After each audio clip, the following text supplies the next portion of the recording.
Alors, oh, ils ont deuxième partie na biso. Tony Goluba tout simplement que Félix Tshisekedi c'est comme si aux en a histoire ya mboka wote. Et bazo seka biso pa bandeko na biso africain mais puis na monde bazo seka biso. Pourquoi?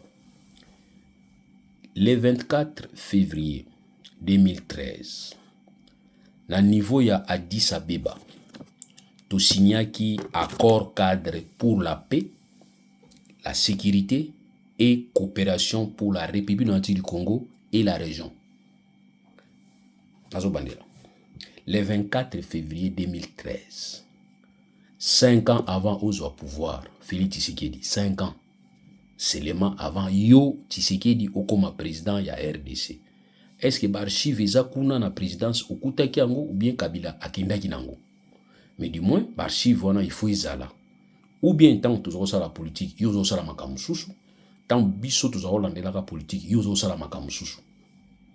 5 ans avant okoma président, le 24 février 2013, basignaki na Addis Abeba accord cadre pour la paix, la sécurité et coopération de la République démocratique du Congo et la région. Basignataire bazaki banani. Basignataire ezaki tous les États limitrophes ya RDC. Baïta nyonso oyo zingi RDC. Bazalaki ba partie prenante ya accord oyo. On a ebisi bino le 24 février.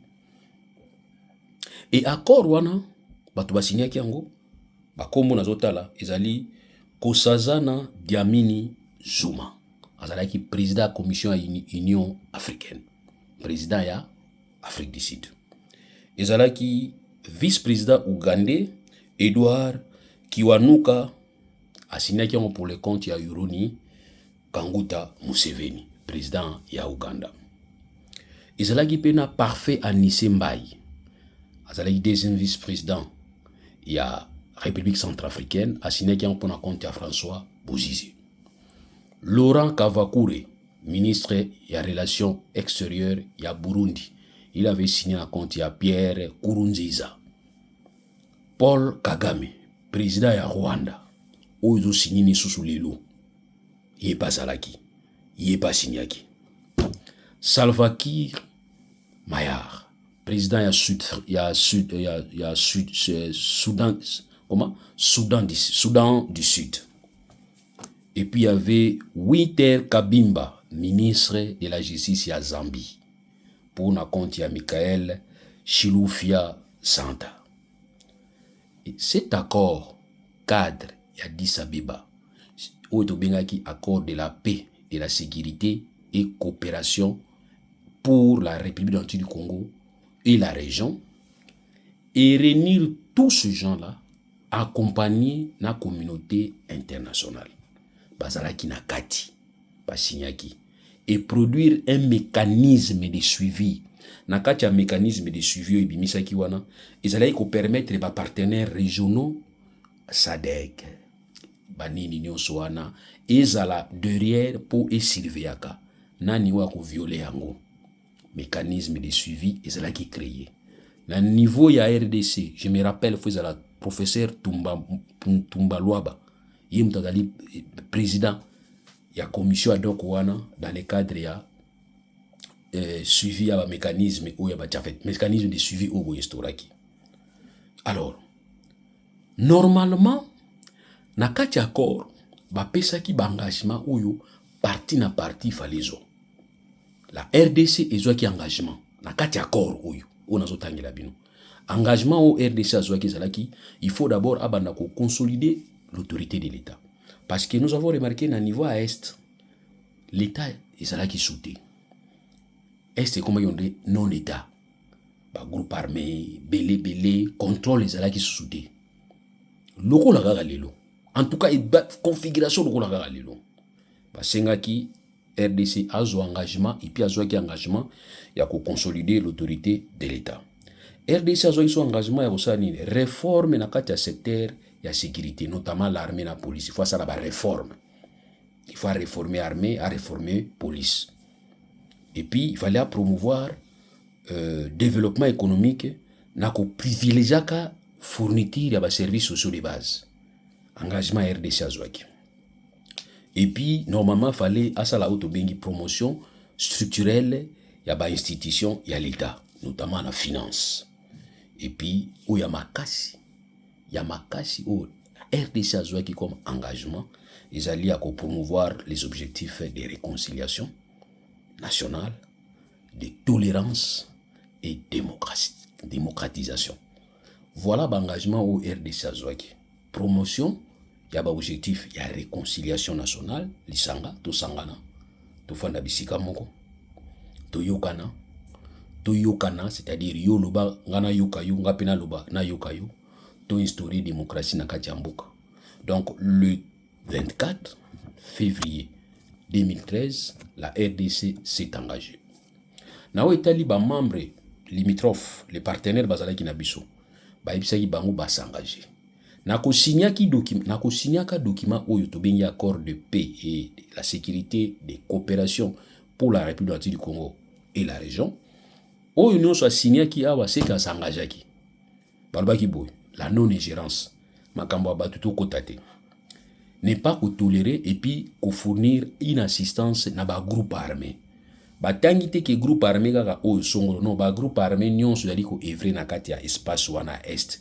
Balobi ki bino bopesa bango assistance te, bino bopesa bango bo tolérer bango te na kati ya ba zone na bino. Or vous allez remarquer ici tous ces groupes bazo evrer mingi na kati ya RDC. Bazo kota na ba inclusion moko muke neti na Burundi bakeba sali bazongi. Mais na Uganda pe bakotaka mingi te parce que Uganda depuis ka moko ekoela bango kuna bombe mo ekoela bango kuna boyo basoma kele na Uganda te. Na Rwanda ko bakotaka te. Donc c'est que ba groupe armé wana autre biki to c'est l'assistance te, to c'est la paix fourniture te, baza ko evre mingi na est na kati ya ba frontière intérieure à RDC. Maintenant moi je me pose la question. Si l'est de la RDC azali proie, il y a une sécurité causée par les groupes armés, les groupes terroristes. Pourquoi est o ikangama na Rwanda, ouest ya Rwanda iza kimia, ouest ya Uganda iza kimia, ouest ya Burundi malembe kimia, parce que le plus grand danger à Burundi iza ba oyo ba rebelle ba groupe armé oyo ya kofanda na RDC batakaka ye, mais la plus grande crainte à Burundi iza voisin na Rwanda. Ça tili no comprendre raté. Donc Burundi abanga mingi Rwanda ke ba groupe ya mike terroriste ou ba installé na RDC baga ko sala netima ya wana benga bango miyibi. Ça dit il y a des gens où basala kailo te parce que moi je ne peux pas comprendre comment boza groupe armé et étranger bofana na RDC bo atarambo na binote. Ba o ya Rwanda wana soki nini di seigneur soki combien il vient de la RDC. Oka ono ba terroriste rwandais et ougandais ba bomi na RDC ba violer bana basi ba violer ba koko ba violer ba bébé. Na tuni keso revendication izanini kasi na kosala kande ngwana bobi boye to kangi mboka oyo poto lingi bokangaki bato na biso kuna bo libérer bango, c'est une revendication. To lingi bo pesa biso mbongo to na besoin mbongo, c'est une revendication. To lingi bo pesa biso carburant soki nini poto tamsa mitu kana biso, c'est une revendication. Mais oya bino ba rebelle ougandais boye ko fana na RDC bobumela wataka Uganda te kaka bobumaka na RDC bomaka na bino tulisa na RDC bobosa na nzela kozonga Uganda to ide bino bola samino tala nzela kozongela yango bokini kanga Yoweri Museveni na kati ya Uganda te bazo ande kaka RDC. Quand nous vous avons dit que objectif est économique zanini pour na ko bangisa batu nyonso a est ba dégager les mouvements nyonso zo sala mawana batu ba déplacer vide tigali bango ba ko exploiter. Mais nous vous avons dit so bon niveau exploiter terrain wana. Demandez aux autochtones calmement papa maman boka na biloko na bino bobima toza besoin to exploiter na place botia ba rebelle ba kota ba sala ba désordre ba maman na bana ba kabola ba papa na basi na bango ba kabona okomona ba bana mususu bazana ba 2 ans ba 3 ans papa kufa mama kufa baza ya kopanza na ba place ba kokutana te nyonso pona nini bozali na posa ko ya ko exploiter mabele ou bango bafandi. Demandez-nous calmement, on part. Pona nini boni boyi ba biso bozo kisana biso ne ba kuluna kishasa basalaka. Oyibi nga téléphone. Kende na téléphone. Mais oyibi mutu téléphone ozo papaye sous machette. Eza nini bonus ou bien opesier babenga nini opesier matabisi. Ça c'est quoi ça? Olingi bozo exploitation na est, demandez au peuple de quitter. Toni to exploiter wana. bolinga te, on veut exploiter. Comme ça, les peuples pris bagage bakena bango. Maintenant, oyo bobani ko créer ba groupe armé, bo pesi bango bambongo, bo créer ba histoire moko zoba bunyama, batu bakufi, batu bapanzani, après bino boyebi boni ko exploiter et komi tout ça la coopération, il y a richesse to kabula win-win. C'est ce qui n'est pas bien. Et bien voilà, balobi bo renforcer coopération régionale. Na ko renforcer la coopération régionale, j'entends dire ça aujourd'hui. C'est comme si c'est une nouveauté. Et sa nouveauté était en 2003. Nous avons 2013, en février, on a déjà évoqué cette approche. Il y a coopération renforcée dans la région. Nous avons parlé de ça. Mais qu'est-ce qui a fait que l'accord cadre d'Addis Abeba, bon négligé, bon bomi batu bakoufi, banda 2013, combien de personnes bakoufi? Bakoufi et belé pour les lobos pour zongi la biso les sous qui tout ça la bakor ya win-win ya to kabulaka Rwanda zondambo biso beto zondambo. Mais en 2013, pourquoi vous mettez qui oyo en œuvre té? Tout le monde Kabila en 2018. Pourquoi yo tiseke obité que non. Tu ko signer accord mususu té. Accord ezalaki accord moko représentatif ezali exclusif, c'est-à-dire et ramener tout le pays limitrophe ba kota na kati ya masolo po moto abimate. Rwanda zanakati, Uganda zanakati, accord Rwanda zanakati, Uganda zanakati, Burundi zanakati, Angola na monité mais zanakati à travers structure régionale qui est SADC zanakati. Donc ceux qui SADC zanakati du coup Angola zanakati. Donc c'est un accord qui ramasse tout le monde. Alors pour moi cet accord qui ramasse tout le monde, c'est cet accord qu'on devait faire seulement la lecture. Botangi sous accord wana. Tu sais que nous a déjà pour soko koyoka soki batulu bakoyoka base positionner na accord cadre Addis Abeba bokende gauche te bokende droite te boyebisa États-Unis oza na posa accompagner biso, il faut faire respecter seulement l'accord cadre Addis Abeba. Ça a été pris, nous n'étions pas là, mais c'est un accord qui a été bien négocié. Topé ça quand même mérite à Batou. Accord à 2013 a été bien négocié parce que c'était un accord qui avait amené tout le monde. Ici, Paul Kagame avait signé sans contrainte. Mais aujourd'hui, Paul Kagame va signer avec vous, n'a dégoût à signer. Lobby Paul Kagame étant que nous signé en 2013, Azaro son en Kabila, Kabila Azaro PC Tamba Soanate. Mais le Paul Kagame a nous signé na Tshisekedi, il y a Kanda ya Kosirika, il y a rancune. Kagame Nalandi Azo Bakio Tshisekedi Azaro Tekagaba, Pisa, Nabino, ça c'est la bassesse. Nalandi Tshisekedi Azo Bakio Kagame on a saranangaite na kote la ye. Ça c'est de la bassesse. C'est-à-dire, bah comme bango balé na bassesse moko et bango bazo senga bango lelo ba ya ko luka ko signer. Même si bango attention avec les accords. Les accords, quand on signe les accords, ils allaient répondre à la logique il y a convention ou ils allaient que ça la convention. Nous avons des dispositifs, nous avons des canons où ils allaient réglementer la convention dans le cadre du droit international. Bah le but, un accord, il faut la signer na consentement. Et puis, ils allaient respecter de bonne foi. Est-ce que vous êtes sûr qu'il y a encore où Tshisekedi a signé na Rwanda? Trump, on bien M. Dollar trompé. Est-ce que vous êtes sûr que nakati accord le deux messieurs oba finga naki balobani buzoba ya ndenge na ndenge? Est-ce que baza prêt? Il y a que ça là de bonne foi. J'ai appris quelqu'un va me dire que non, il faut leur contrainte ba on a nini. Non. Un accord, il faut signer de bonne foi. Voilà même valeur et accord. Quand c'est pris avec le consentement, où ils ont engagé Batou, et Batou Bazali ko signé d'une manière transparente, sans vice nakati, sans esprit à revanche nakati, sans esprit à piège nakati, c'est cet accord-là qui va s'exécuter, où il faut Batou kimia, où il faut ramener kimia. Accord où vous signé pour ramener kimia. Ce qui est ramener kimia, et pour ramener kimia na temps que où il trompe à zawana. Parce que Trump soit longo et d'accord non so au Trump à ça. Soyez rassurés. Je vous dis la vérité. Tous les accords, tous les caprices, oh Trump a zali ko sala lelo na États-Unis. Ce qui président Moussou soit remplacé, même un républicain soit remplacé Trump, il va tout jeter.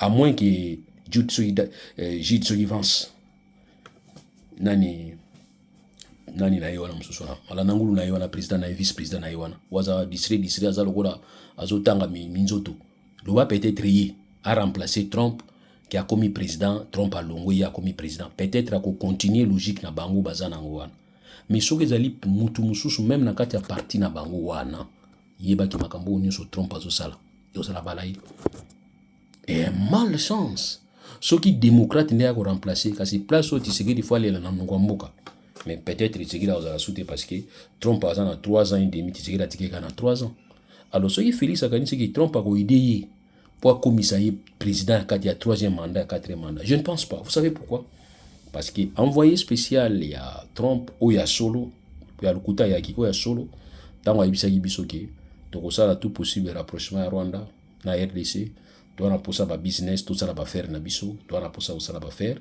ntango batunaki makambo par rapport ya nyonso ezoleka na RDC réponse apesaki eza nini botangaka bien boyokaka mpe bien matoi na bino botyaka ngo nini esaka bino fo kolia mbwa oyo ezali vraiment vétérinaire aconfirme ke mbwa oyo ifo bolia ye oui bato baliaka mbwa nazo condamné bino te nazo reproché bino te mutu na guna ye so alinga alia lion alia ata lion etali bino o alinga alia mpesi alie mpesi etali eguna ye o alinga alia mbwa alie mbwa mais à condition basala bazwa mbwa oyo ya viande saine oyo vétérinaire aconfirme abiki oui mbwa oyo bokolia ye mais mbwa si azwa bavaccin mbwa oyo abela rage bolia te yango moni quelque part tokomi neti na bato bakomi shosho na rayon mbwa esalaka ndenge wana oyo ya rage to azwa bavaccin mbwa oyo azwa bavaccin ya rage soko olie esalaka ndenge wana science moko elobi yango bato moko ya science baloba bacherche moko balobaki yango to alie mbwa wana soko aza na rage mbwa wana soko azwi bavaccin moto wana soko alie mbwa répercussion ekozala na mental ya moto wana alie mbwa wana bozoyoka te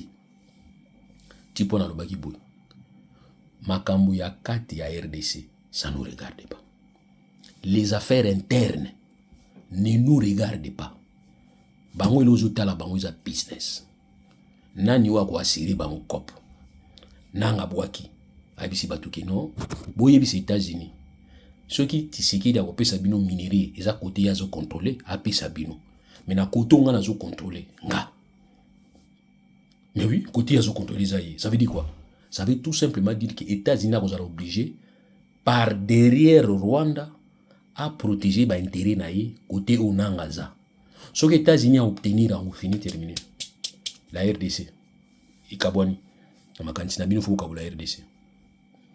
Voilà pourquoi aujourd'hui on vous dit que les États-Unis ont décidé à batu nyonso oyo baza ba immigré na États-Unis oyo baza ba indésirable na États-Unis aotinda bango na Libye aotinda bamusu na San Salvador aotinda tomusu na Rwanda bamboka oyo azopoliza bamboka oyo ya yebi ke ba président baza kuna mutu akotunisa bango azate Tshisekedi ndima epa batu yebisa bango ke soki États-Unis abengani batu na États-Unis yo yamba bango na RDC soko zo makili la opposition te mais Kagame depuis asenga bango na niveau ya Londres mutazonga sima Kagame abipo na ya sa zo mbongo azilaka batu bakende kofanda yo ka kuna marche salama oyoka kuna Merle vuvu na bango alobi kuna oyoka Gloria Senga na bango kuna alobi to yoka Fabien Kiswamina na Kuswamina na bango kuna alobi to yoka Pierrot Luara na bango alobi to yoka Mike Mukebai na bango alobi oso yoka déjà Prince Pengi na bango alobi na Rwanda Prince Pengi azate na Rwanda Fabien Kuswani azate na Rwanda Pierrot Luara azate na Rwanda Gloria Senga azate na Rwanda Merlin Vuvu azate na Rwanda natanka ba wana ongana yebi peut-être na ba omsuto benga ba lusha bazate. Pourquoi? Quand vous dites que l'opposition congolaise est faible, c'est au Rwanda il faut plutôt voir l'opposition rwandaise est faible parce qu'ils sont en face d'un chef où azali contrôler Rwanda. C'est ce que les Américains cherchent, quelqu'un qui va assurer bango ba oyate ko assurer mais mutu ko assurer na place na bango ba intérêt na bango. Félix Tshisekedi, dis-toi en tête, c'est pas toi. Dis-toi en tête qu'ils aillent ôter. Et je vous ai dit la fois passée, les Américains sont trop compliqués. Les Américains, ils sont blague. Ato moni Trump, ils sont mais ils ont valeur au respectable. Les Américains, ils ont corruption dans le monde. Mais Orbino, vous avez champion de corruption. Les Américains, ils ont dit qu'ils vous corrompre. Rien. Donc voilà pourquoi dans le Rwanda, il y a la dictature. Mais dans Rwanda, il n'y a pas la corruption. Approche à Kagame na mona bango bazana makambo wana te bazana valeur wana te mais bazandi ba un état antidémocratique place vous comprenez en place vous comprenez abiso te ngwana parce que bino o no sakolobela Rwanda moi malamu bokomisi Rwandais ngai Kagame kolinga nga ta mukete mso ayibisinga ko non connaît nanga lubi bazana besoin batu ba ya bosolola yo poza na liste soko ko ya bosolo na bitena oyate na okitila koteni na kini ba olukanga o ba biso na Rwanda bi kasi Paul Kagame okanga te alukanga Paul Kagame alukanga po yena tikeli tante azawana yebi kizana mona mobali moko tikelanga tante Paul Kagame na tikela tante jamais na tikela mona mobali ona tante. Donc lelo il faut pas croire que ceux qui na critiqué Tshisekedi na molinga Paul Kagame bino ne bomi ko lingisa biso makasi na bango sinon so bozo tindika biso ko na ba bakamaka et balo ba bango moko toza ata na mutabo ikote na biso bazaka na isengo bakoyoka biso balandaka biso Paul Kagame asa tina bato bayoka lingala po ayoka lingala bien ba interprétaka wana lobini wana bi alandaka kitoko ba débat na biso to sala na ba télévision bani Paul Kagame alandaka mo donc faut pas bopesa bato batashi moko ba statut moko ya bango te. Donc ngai ndi na zabui Paul Kagame azawa na yibiki na portaki na mutema te siko bino ndi bokomisa nga mutu na ye siko yepe azalaka lezi so bokomisa nga minga na zaka mutu na ye te par principe, ok, par principe. Mais par contre bino bokoma ye mutu na ye yo nani obo ya Kagame babengi biso bandoki mais bino bozaka so bino bolingi eza bien so bato moso bapesi moi justification muke akomi Rwandais yona bagage bino so bo pété mi kinzana bino ezaka solo ya kitoko. Donc on nous alinga yo ba solo parfum kende bisika bato ya union sacrée bato ya IDPS bazo pété solo ya kitoko mais soki yo betika moi muke ekomi solo solo bon ya bino ezaka solo ni. Pourquoi? C'est parce que tout ce que vous faites, si c'est mal, on vous reproche, vous accusez les autres, les Rwandais. Vous nous accusez des traîtres. Mais par contre, ce que nous vous demandons de faire et que vous ne faites pas, si vous vous révisez pour le faire après, l'honnêteté veut qu'on puisse s'en excuser. Point. Mais pas n'abino na muto izate. Après ça, bino lycée papa. Osali une mauvaise appréciation d'un comportement moana. Donc moana zaki na raison. Papa que nous fouka mais pas moana te assez na moana pardon. Mais papa osala geste moko boui pour approuver pas moana que papa a s'amendé d'une manière ou d'une autre. Non na bana. Mais oui. Bon moi la photo na Facebook na auto zo moana okuta na moana nga. Il atteint déjà 30 ans. J'ai un enfant qui avoisine 30 ans. Et puis, il a qu'il a fois passé que Moutamba Zali est né scientifique. Nanga. Bato binga non te. Ngana za ko mikitisa. Mikitisa yeso abi mikitisa. Yeso ana mbongo belé mabota magina archi su ya nini crèche. Ya ba na bergerie su ina nini. OK? Biso za ngwana. Moutamba a eu chance à comme CT, chef de travaux. Et puis a publié un ouvrage. Scientifiquement parlant, je peux me voir devant lui, je dis que oui, Aza est né scientifique, mais Aza est né dans l'âge, l'esprit, la responsabilité, la sagesse. Na ko kamba bato, mutamba bato liboso azo kambezaki ba groupe ba parti politique. Or ils a copté. Ah mais oui.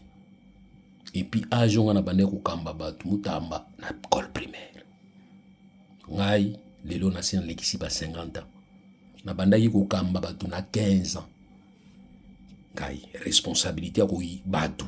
Batata mikolo ba obenga nga chef na 15 ans. J'ai eu la chance d'avoir un oncle qui était déjà na pognon. Et il m'a donné la responsabilité na 15 ans. 15 ans. Aza, référence Eza, honorable Makakidi, Bono Lukena Mwanda. Il m'a donné la responsabilité à 15 ans. Nabaneko kamba batuna Kishasa papa mikolo ba benga chef et puis nazo orienté bango réunion na fandi conseil neti conseil na fandi na kiti di notez tout ça na 15 ans s'il vous plaît. OK, maintenant na sina legi ba 50 ans. Donc ça fait au moins 30 et quelques années. Où on a la responsabilité. Mais Moutamba devient ça il y a cela peut-être 5 ans, 6 ans, 7 ans. Mais Aza est né scientifique parce qu'il est chef des travaux. Puis il a tellement trop écrit. Pourquoi? Parce que écrire répond à scientifique. Mais ça va TP to pesa bana. Puis si bana ba TP au sangisi ba TP nyonso bani ko sangisa utali ya malamu bani ko bongisa au bongisi yango. Et aujourd'hui avec facilité édition, ba édition ils ont bimana ngo belé au quotidien avec intelligence artificielle, ils ont les ganzela. Mais du moins, il est mon aîné scientifique. Mais quand il y a un âge, il y a une moto, il y a une réflexion, il y a une expérience, même na boulot, il y a zawana, il y a betali solo na vaille. Mais du moins, mon enfant aujourd'hui, il a ici. Oui, il a ici. Ah mais oui, il a ici moi nangai. Naza juriste. Na sugi bisuga na pisika na sugeli, mais moi nanga lelo asali doctorat. Donc, nous avons discuté avec lui aujourd'hui, je lui ai dit bonjour René scientifique. Oh mais papa pourquoi tu veux dire aux René scientifique nanga? Parce que yo comme na jana niveau doctorat, ngana sana on a c'est faut na banda susu, ya mo moni photo fonda kimia to banda susu to continuer. Donc Moutamba c'était un aîné scientifique mais fort malheureusement ba ozangande encadrement Moutamba master mo benga nga mutu na yo abio ndenge ni ozotumba petit bout na otumbote na oniso na obiso moni yo za na chance Moutamba za na chance mo za yina ngo banda tango kabila ya onu kabila linga ki makasi et au bouja ki ba vie menacer ki ba vie banga ki makasi lelo yipa tisekedi ou menacer petit sekedi ati au place à makasi il faut bien te vendre mi te kamalam parce que demain après demain tu peux occuper la responsabilité aux à la place à tisekedi oui vite aux à la place na bino tous au fane otiki okomi otieka sérieux yo aux à la président mozo tia sérieux ta Moutamba tu ne mets pas les sérieux vantard moi libio muso abike faut il naturel il revient au galop vantard à Bouzoba, tu es ce que tu es déjà, les gens te connaissent ainsi. Molingo la sabatuke, oh, batuba yebio déjà, ba yebayo. Mais attends, mouta yebio, tu n'as plus à te montrer, non. Calme, posé, humble, tu es tranquille. Mokile matisa, biso dinga mokile matisa biso. Tolinga te to mi mata, matu di kolo tikali kati ile weza to ko ibouf. Mais tolinga bato matisa biso ba osimba bino malimbo mata. Donc to ki Moutamba, tu es intelligent, mais osa sageté. Ça c'est un défaut et puis on voit tout possible. Donc pour avoir tout simplement que biso to na posa ko pesa makanisi. Makanisi to pesa ka bino to za toujours contre poani parce que bolingi biso te, bozali ko menacer biso tout simplement parce que to pesa makanisi na biso. Et puis ce qui est encore regrettable c'est vous mettez en face de nous des gens qui n'ont même pas les certificats de primaire. Bango bazo ça na biso ba débat. Et j'ai commencé à me rendre compte que tous ces gens là qui parlent, c'est comme si ba lobela bino na masolo bozo kana ba quoi. Parce que muto lo belo ango azolo bango te po ya ko bango na télévision mais azolo bela yo ango po ayebiki yo oki na Facebook ko commander ya lo bela ki yo ou bien o le na télévision ko lo bandingi ya expliquer ki yo mais yebisa ye maître gloire bi ko bata masute oyo pesa nga lo nganga kota na terrain yo moko bangana muso ba ozela yo comme ça moi je vais avoir en face de moi les juristes des professeurs entre eux des juristes entre eux ba osola mais moi je ne peux pas faire le débat avec des maçons moi je suis pas maçon ah ben écoutez moi je suis pas maçon. Si un maçon veut faire un débat, qu'il cherche des maçons dans la maçonnerie. Eh oui, moi je crois peut-être c'est ça. Mais voilà. Donc ça dit, il y a un maçon. Maçon, ça pour ça, dans le débat, dans le domaine, so bien maçonnerie, je suis désolé, on est dans le domaine, on a naïveté, on gagne. Mais il y a des maçons, il y a des peintres, il y a des boulangers, il y a des gens, des cordonniers. Il y a même des gens au bas, ça a diplôme, il y a certificat, il y a école primaire, il y a ça, la débat, il y a juriste. Biso so to vela ba vena biso ba kamuleta ba vena biso po principe ba tanga ngape on atangaki biso na moni via zo tenga ma na isa via zo tenga ma et mais oui na iso vérité na via zo tenga ma na obanga viete na isa vérité ke vie ko tenga mi et puis via ebi ba petit ba pointa biso ba mba sekaka so bimi bo fani we petit yo azo biso ma vérité ba fi ba ebi to ibsa ba on ke vie au sopi au kelibanda. Donc moi, j'ai toujours eu de respect par Baïné Nanga. Bavé Kamuleta, Bavé, Bamayeli, mais Bavé Bazara na contrainte, Bapé Sarabango, ils ont contrainte liée à la poste Bakibaka. Bazara obligé, il y a besoin de ça censé pas monter à nos maquis parce que vous avez une bande de touches, na Bamoussa, na Bango, les a passé, hein. Bande de touches. Ballon le lundi, mardi. Ballon le lundi, mardi, Moutafio Nuki. Mazai na batentira kitoko mafuta kitoko mi balongoli lundi mardi a fionu kiko fionu ka bosani akomi ba mo ilongi ya koko ba vie baza kuna comme dans 90 ba nommé via comme André mon a 17 ans si vous imaginez ce que mutu il y a 20 il y a 30 ans 50 ans ba longoli musala comme André mutu à 105 ans pour longoli musala donc baba tela misana bango merci batela pe réputation merci et puis na bino nyonso bo s'abonner voilà merci.